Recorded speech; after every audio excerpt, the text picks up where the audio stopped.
आज मैं आपके लिए लेकर आई हूँ एकदम नए तरीके से बिना भिगोए साबूदाने की बहुत ही डिलीशियस और आसान साबूदाने की बर्फ़ी। इस साबूदाने की बर्फ़ी को आप उपवास के दिनों में बनाकर खा सकते हैं।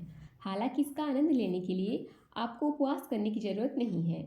आप इसे कभी भी बनाकर खा सकते हैं। इस बर्फ़ी को बनाने के लिए हमें सिर्फ साबूदाना, चीनी और दूध की ज़रूरत पड़ेगी और ये बहुत ही आसान तरीके से जल्दी बन भी जाता है। हेलो फ्रेंड्स, स्वागत है आपका अपने चैनल भोजन हब में। तो चलिए साबूदाने की डिलीशियस बर्फ़ी बनाना शुरू करते हैं। तो इस रेसिपी को बनाने के लिए मैंने लिया है 1 कप साबूदाना। साबूदाना यहाँ पर मैंने मीडियम साइज का लिया है। अगर आपके पास छोटे साइज वाले साबूदाना है तो आप उसका भी इस्तेमाल कर सकते हैं। तो यहाँ पर मैंने साबूदाने को भिगोया बिल्कुल भी नहीं है, इसे मैंने डायरेक्ट पैकेट से ही काट के लिया है। तो चलिए अब साबूदाने को हम थोड़ा सा क्लीन कर लेते हैं। तो इसके लिए मैंने एक बड़े मिक्सिंग बोल में डाल दिया है आधा लीटर पानी। अब हम इस बोल में डाल देंगे एक छोटा सा टॉवेल। फ्रेंड्स, टॉवेल साफ़ सुथरा होना चाहिए क्योंकि हम इस रेसिपी को व्रत के लिए बना रहे हैं। अब हम टॉवेल को पानी में डिप करेंगे, फिर इसे अच्छे से निचोड़ लेंगे ताकि इसका सारा पानी निकल जाए। उसके बाद इस टॉवेल को हम प्लेटफॉर्म पर फैला देंगे और फिर इसके ऊपर डाल देंगे सारा साबूदाना। तो हमने इस साबूदाने को ना ही भिगोया है ना ही धुला है, इसलिए हम इसे इस तरह से टॉवेल से रगड़ के साफ़ कर लेंगे ताकि इसके ऊपर जो भी धूल लगी हो वो साफ़ हो जाए। तो ये देखिए एकदम बढ़िया से मैंने सारे साबूदाने को अच्छे से साफ़ कर लिया है। अब हम एक पैन लेंगे और उसमें बिना घी और बिना तेल डाले सारे साबूदाने को ट्रांसफ़र कर देंगे। उसके बाद हम इस साबूदाने वाले पैन को गैस पर रखेंगे और थोड़ी देर के लिए लो टू मीडियम फ्लेम पर पकाएंगे, जिससे कि साबूदाने के अंदर जो नमी आ गई है गीले टॉवल से पोंछने पर वो सूख जाए, यानी कि ख़त्म हो जाए। तो हमें इसे लो टू मीडियम फ्लेम पर लगातार चलाते हुए ड्राई रोस्ट कर लेना है ताकि ये जले नहीं और एक बराबर अच्छे से सिक जाए। तो अब इसे इसी तरह हम 3 से 4 मिनट तक ड्राई रोस्ट कर लेंगे या फिर जब तक ये अपने कलर से डार्क ना हो जाए। तो लगभग 4 मिनट के बाद आप देख सकते हैं कि साबूदाने का कलर पहले से डार्क हो गया है और ये एकदम क्रिस्पी भी हो गया है। तो अब हम गैस के फ्लेम को ऑफ कर देंगे और इसे तुरंत एक प्लेट में ट्रांसफ़र कर लेंगे, क्योंकि जो पैन है वो बहुत गर्म है और अगर आप इसे ऐसे ही पैन में छोड़ देंगे तो ये जल सकता है। अब इसे हम पूरी तरह से ठंडा होने देंगे। तब तक चलिए हम बाकी की तैयारी भी कर लेते हैं।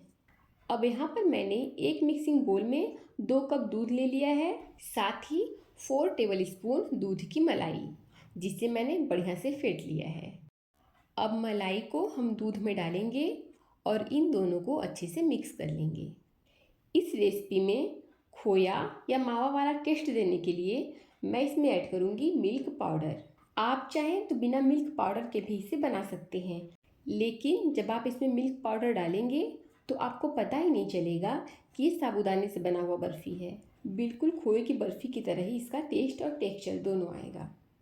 तो मैं यहाँ पर 2 टेबल स्पून मिल्क पाउडर का इस्तेमाल कर रही हूँ। फ्रेंड्स, अगर आपके पास मिल्क पाउडर नहीं है तो आप 1 लीटर दूध ले लीजिए और उसे गाढ़ा होने तक तब तक पकाइए जब तक कि वो 1 लीटर से आधा लीटर नहीं हो जाता। अब यहाँ पर मैंने दूध को और मिल्क पाउडर को अच्छे से मिक्स कर लिया है। तो अब हमने जो साबूदाने को ड्राई रोस्ट किया था वो अच्छे से ठंडा हो गया है। अब मैंने लिया है एक मिक्सी का जार। तो मिक्सी का जार सूखा होना चाहिए, तभी हम साबूदाने का फाइन पाउडर बनाकर तैयार कर पाएंगे।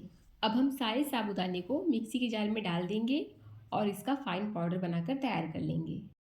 ये देखिए एकदम बारीक साबूदाना पीसकर तैयार हो चुका है। अगर फिर भी आपको लगे कि इसमें छोटे छोटे चंक्स हैं तो आप इसे छान सकते हैं। इसे छानने के लिए आप एक बड़े बाउल के ऊपर छन्नी को रखिए और फिर पीसे हुए साबूदाने के पाउडर को छन्नी में डालिए और इसे छान लीजिए। तो अभी आप देख सकते हैं कि छन्नी के ऊपर सूजी की तरह साबूदाने का टेक्सचर बच गया है। तो अब मैं इसे फेंक दूंगी। तो अगर ये ज़्यादा है तो आप इसे वापस से पीस लीजिए या फिर हटा दीजिए। तो मैं इसे हटा दे रही हूँ। अब यहाँ पर साबूदाने का एकदम फाइन पाउडर बनकर तैयार है। तो चलिए अब इस पाउडर का बनाते हैं बहुत ही मज़ेदार सी बर्फ़ी।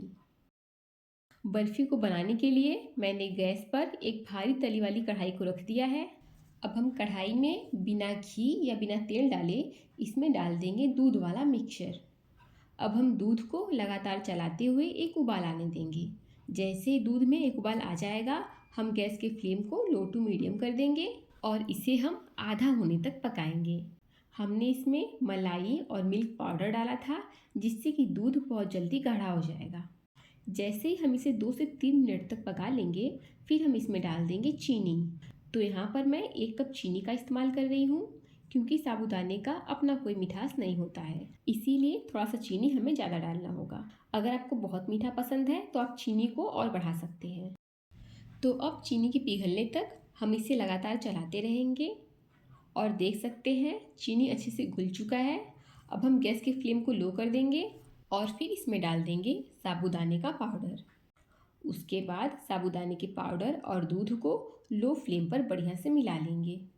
फ्रेंड्स, जैसे ही आप साबूदाने के पाउडर को दूध में डालेंगे, ये पाउडर दूध को बहुत ही जल्दी एब्जॉर्ब कर लेगा और जब दूध और साबूदाने का पाउडर अच्छे से मिक्स हो जाएगा, तब हम इसे लो फ्लेम पर लगातार चलाते हुए 1 से 2 मिनट तक बढ़िया से गाढ़ा कर लेंगे। तो अभी आप देख सकते हैं कि मिक्सचर हमारा बिल्कुल तैयार है। यह कढ़ाई में चिपक भी नहीं रहा है और एक जगह इकट्ठा होने लगा है। तो चलिए अब हम बर्फ़ी को जमाने के लिए एक ट्रे तैयार कर लेते हैं। अब मैं बर्फ़ी को जमाने के लिए बर्फ़ी वाले ट्रे का इस्तेमाल कर रही हूँ। आप चाहें तो थाली या फिर प्लेट में भी इसे जमा सकते हैं। अब ट्रे को हम तेल या घी से अच्छे से ग्रीस कर लेंगे। अब हम साबूदाने वाले मिक्सचर को ट्रे में डाल देंगे और इसे चम्मच या फिर स्पैटुला से फैला देंगे। तो जितना भी मोटा या पतला आपको बर्फ़ी रखना हो, आप उसी हिसाब से इसे फैला दीजिए। अब इसको गार्निश करने के लिए थोड़ी सी पिस्ता, काजू और बादाम की कतरन इसके ऊपर डाल दूंगी। आप इसके ऊपर जिस भी ड्राई फ्रूट से गार्निश करना चाहें कर सकते हैं। अब हम चम्मच की हेल्प से इसे हल्के हाथों से प्रेस कर देंगे, ताकि जो मेवे हैं वो बर्फ़ी पे अच्छे से चिपक जाएं। अब इसे किचन के प्लेटफॉर्म पर आधे घंटे के लिए सेट होने के लिए छोड़ देंगे। फ्रेंड्स, इस नवरात्रि के व्रत के लिए अभी ठीक 1-2 दिन पहले ही मैंने साबूदाने की खिचड़ी और मूंगफली का हलवा शेयर किया था। तो अगर आप इस रेसिपी को इस नवरात्रि के व्रत में ट्राई करना चाहते हैं, तो लिंक मैं आपको डिस्क्रिप्शन में दे दूँगी, आप वहाँ पर जाकर देख लीजिएगा। और ये देखिए, बहुत ही टेस्टी और डिलीशियस साबूदाने की बर्फ़ी बनकर तैयार है। फ्रेंड्स, आप सोच रहे होंगे कि मैंने आपको बर्फ़ी को काटते वक्त क्यों नहीं दिखाया। तो मैं आपको बता दूं कि मैंने बर्फ़ी को काटा भी था और सर्व भी किया था, लेकिन मुझे एक दिन बाद पता चला कि कैमरे ने इसे कैप्चर ही नहीं किया। तो मेरे पास कुछ बर्फ़ी बचा हुआ था, उसी को मैं आपको सर्व करके दिखा रही हूँ। तो इसके लिए मुझे माफ़ करिएगा और मैं कोशिश करूँगी कि आगे से ऐसी गलती दोबारा ना हो। तो फ्रेंड्स, ये देखिए, इसका टेक्सचर एकदम स्मूथ और सॉफ्ट है और साथ ही ये बहुत ही डिलीशियस है। फ्रेंड्स, आपको मेरी रेसिपी अच्छी लगी हो तो प्लीज़ मेरे वीडियो को लाइक कीजिए, चैनल को सब्सक्राइब कीजिए, साथ ही साथ शेयर और कमेंट भी कीजिए।